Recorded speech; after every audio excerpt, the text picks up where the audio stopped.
Welcome to Man Does Tech, where I solve the problems you didn't even know you had. You begin by confirming prerequisites: active PS+, both accounts online, and Gang Beasts running on the host Ps5. Once done, press the PS button to open the control center. This is where SharePlay lives.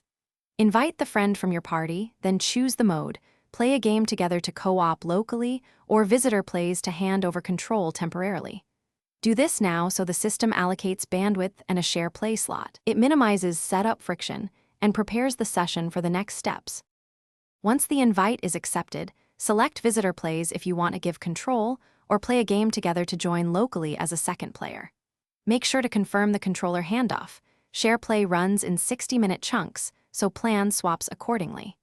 Use party voice chat to coordinate moves and watch the video quality indicator.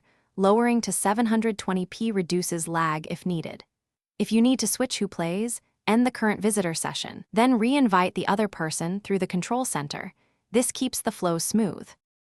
To finish, end SharePlay in the control center so the host regains full local control and you can save progress in Gang Beasts.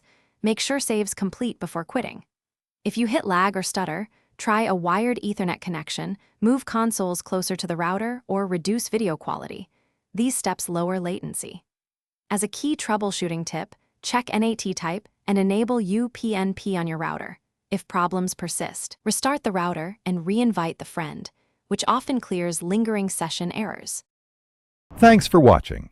If you found this helpful, don't forget to like and subscribe.